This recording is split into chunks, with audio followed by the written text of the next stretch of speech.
guys, Brandon here from Vintage King, coming at you from Moog Fest 2018 in beautiful Durham, North Carolina.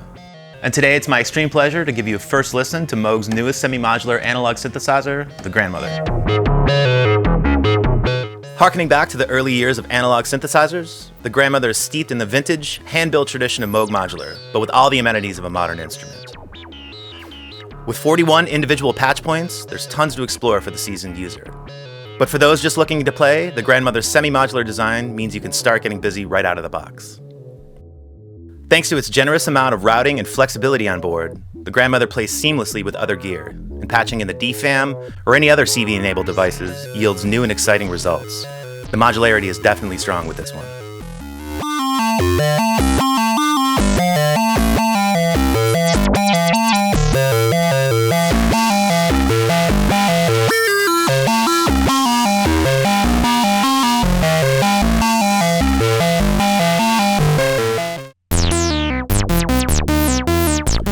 So diving into the panel, we have a built-in 256-note sequencer with 3 memory slots and a simple yet flexible arpeggiator with selectable directions.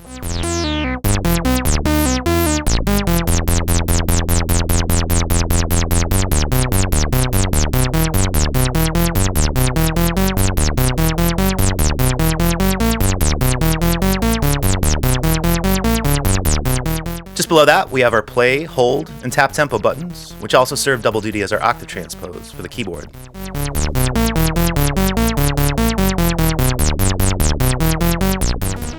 A Modulation Lfo section is next, with dedicated amount controls for pitch and filter cutoff. On the Grandmother, the Lfo also tracks 1 volt per octave and makes a great sounding third oscillator.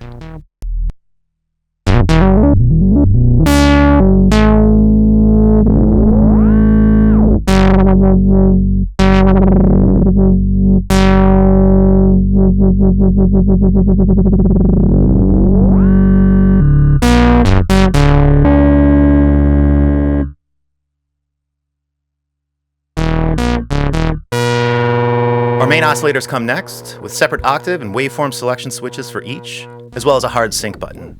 These feed into a CP3 style mixer. With the level knobs at noon, we get our oscillator mix relatively clean. As we increase past that, we get that lovely harmonic distortion the CP3 mixer is so well known for. A dedicated noise source rounds this section off.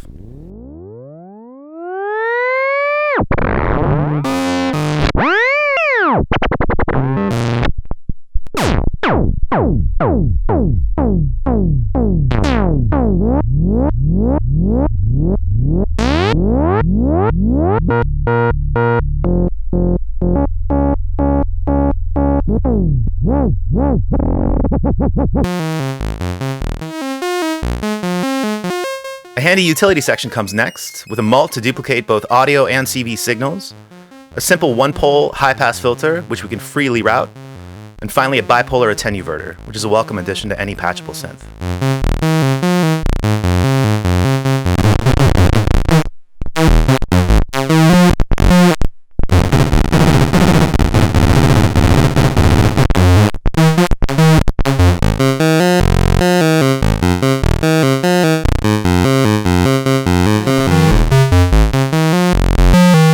Finally, we get to the filter, a classic RA Moog era 4-pole transistor ladder low-pass filter circuit with tons of character and vibe, and a keyboard tracking switch for self-oscillating playability.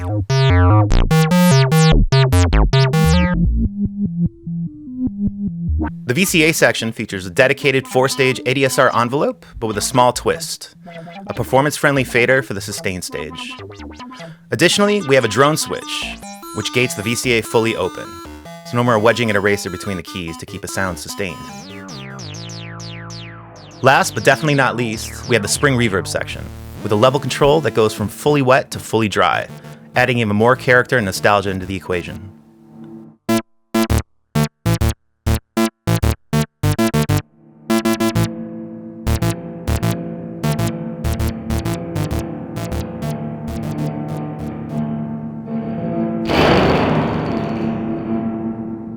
As far as the I/O is concerned, the Grandmother definitely has you covered. In addition to the multiple patch points up top, around back we have a stereo 1/4 inch out, as well as a separate 1/8 inch out, which boosts the audio level up to hotter Euro rack levels. We have a discrete reverb out, and a 1/4 inch external input. Clock, reset, and play stop ins for the sequencer arpeggiator, and full MIDI in, out, and through on DIN jacks, as well as USB. So let's dive into some more audio examples.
So thank you so much for checking out the Grandmother with us. If you guys have any questions about this or any other Moog products, feel free to hit us up at vintageking.com or contact one of our audio consultants.